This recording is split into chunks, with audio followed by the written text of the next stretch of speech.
వేసవికాలంలో ప్రకృతి ప్రసాదించిన సహజ సిద్ధమైన పానీయాలు తాటికల్లు, ఈతకల్లు. గ్రామీణ ప్రాంతాల్లో వీటిని అమృతంగా భావిస్తారు. అయితే ఈ రెండింట్లో ఏది ఆరోగ్యానికి మంచిది, ఏది ఎక్కువ చలవ చేస్తుంది అనే సందేహాలు చాలామందికుంటాయి. అలాంటి వారి కోసమే ఈ కథనం. ఈ రెండు పానీయాల మధ్య ఉన్న పోలికలు, వాటిలోని ఔషధ గుణాలు, వేసవిలో వీటిని తీసుకోవటం వల్ల కలిగే ఆరోగ్య ప్రయోజనాలను వివరిస్తుంది. ముఖ్యంగా కిడ్నీ సమస్యలు, జీర్ణక్రియ మెరుగుదల వంటి విషయాల్లో ఇవి ఎలా సహాయపడతాయో. ఎండలు ముదిరితే చాలు ప్రజలు చల్లని పానీయాల కోసం వెతుకుతారు. కృత్రిమ కూల్ డ్రింక్స్ కంటే మన పల్లెటూరులో దొరికే తాటికల్లు, ఈతకల్లు ఆరోగ్యానికి ఎంతో శ్రేయస్కరం. తాటి చెట్టు నుండి తీసే తాటికల్లు శరీరంలోని వేడిని తగ్గించడంలో అద్భుతంగా పనిచేస్తుంది.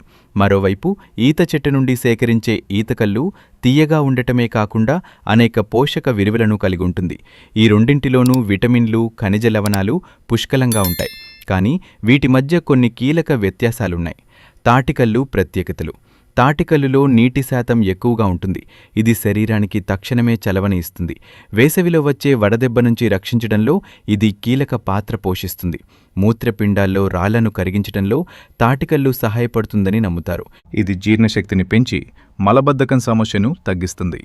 ఈతకల్లు ప్రత్యేకతలు. ఈతకల్లు రుచికి చాలా తీయగా ఉంటుంది. ఇందులో తాటికల్లు కంటే ఎక్కువ పోషక విలువలు ఉంటాయని నిపుణులు చెబుతుంటారు. శరీరానికి అవసరమైన ఐరన్, పొటాషియం వంటి ఖనిజాలు ఇందులో లభిస్తాయి. ఇది రోగనిరోధక శక్తిని పెంచడమే కాకుండా కంటి చూపు మెరుగుదలకు కూడా దోహదపడుతుంది. ఏది మంచిది?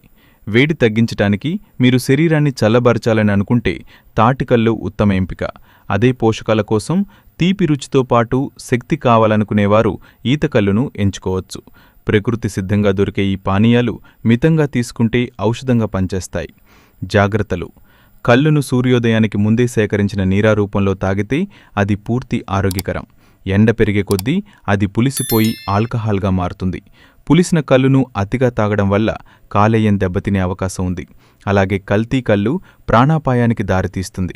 కాబట్టి స్వచ్ఛమైనది మాత్రమే తీసుకోవాలి.